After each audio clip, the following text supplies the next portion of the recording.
সুপ্ৰভাত সকলোলৈ। আজি উপস্থিত আছোঁ অমৰপুৰ শদিয়া সংযোগী বাঁহবাৰী ঘাটত। ফেৰীৰে পাৰাপাৰ হ'ব লাগে এই ঘাটটো। বলকচোন আমি বাঁহবাৰী ঘাটৰ কিছু দৃশ্য উপভোগ কৰোঁ।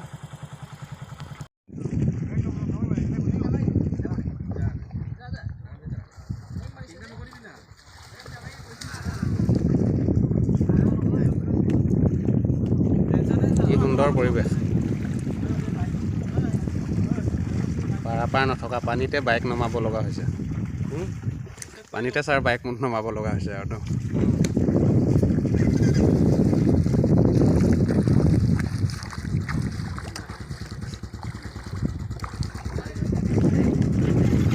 শদিয়াৰ বাঁহবাৰী ঘাটৰ অৱস্থা এয়া। অমৰপুৰবাসীয়ে এইদৰে আহি শদিয়া পাৰলৈ আহিবলৈ বা অফিচ কোৰ্ট কাৰ্যালয়লৈ যাবলৈ এই শদিয়া বাঁহবাৰী ঘাটেৰে আহ যাহ কৰিব লাগে। শদিয়া অমৰপুৰ পাৰৰ পৰা আহি শদিয়াৰ মূল সদৰলৈ যাবলৈ এইদৰে আহ যাহ কৰিব লগা হৈছে। চাওকচোন, বৰ্তমান উন্নয়নৰ যুগতো এই অৱস্থা হৈ আছে। অলপ যদি ইয়াতকৈ সুব্যৱস্থা থাকিলেহেঁতেন অমৰপুৰবাসীৰ বহুত উন্নয়নত আগবাঢ়িলেহেঁতেন। দূৰৈত এই বগাকৈ লাগি থকা সিটো পাৰৰ ঘাটটো, তাৰ পৰা ফেৰীখনেৰে আহি এইখিনিত লাগিব লগা হৈছে। এইটো পাৰত সুবিধাজনক পাৰ নথকাৰ বাবে পানীতে ফেৰীখন ৰৈ বাইকবিলাকো নমাব লগা হৈছে। এই বাইক আহি আছে, দেখিছে আপোনালোকে। ভৱিষ্যতৰ দিনত চৰকাৰে ইয়াৰ দৃষ্টিগোচৰ কৰি অমৰপুৰবাসীৰ যাতায়াতৰ ক্ষেত্ৰত সুব্যৱস্থা কৰি দিলে বহুখিনি উপকৃত হ'ব। চাওকচোন কিদৰে আহিব লগা হৈছে শদিয়াৰ বাঁহবাৰী ঘাটৰ এয়া দুৰৱস্থা।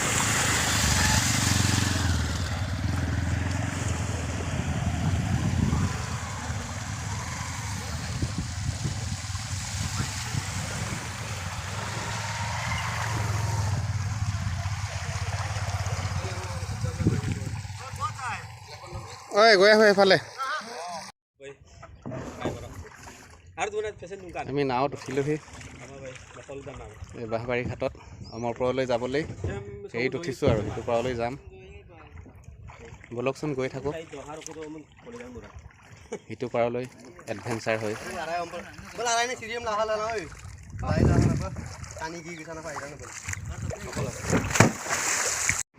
ফাইনেলি আমি পালোহি পাৰ্কটো। আপোনালোকে দেখিছে ঘাটৰ এই অৱস্থা। এইফালে দিয়ে অমৰপুৰৰ বহু জনসাধাৰণে পাৰাপাৰ কৰিব লগা হয়। যাতায়াতৰ অৱস্থা দেখিলে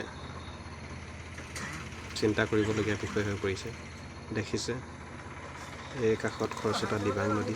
এই নদীখনেৰে পাৰাপাৰ হ'লেহে অমৰপুৰবাসী। এখন খুব সুন্দৰ বাঁহৰ দলং। এই বাঁহৰ দলংখন দতুং নদীৰ ওপৰত অৱস্থিত। স্থানীয় ৰাইজসকলে আহ যাহৰ সুবিধাৰ্থে বাঁহৰ দলংখন নিৰ্মাণ কৰি লৈছে। আহিবচোন কেতিয়াবা সময় পালে এই সুন্দৰ পৰিৱেশৰ লগতে এই বাঁহৰ দলংখনৰ উঠাৰ আমেজ ল'বলৈ। এইটো অনুজ দা আৰু সঞ্জীৱ দা, লগতে আমাৰ ছাৰো লগতে আছে। আমি এতিয়া দতুং নদীৰে বাঁহৰ দলংখন পাৰ হৈ গৈ আছোঁ শদিয়া পাৰলৈ।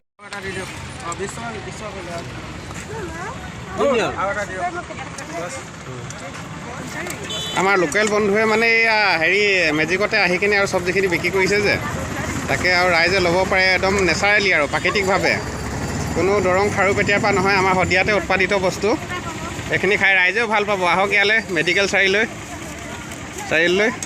একদম তাজা তাজা চব্জি খাই সতেজ হৈ থাকক আৰু সুন্দৰ চেহেৰা হৈ থাকক।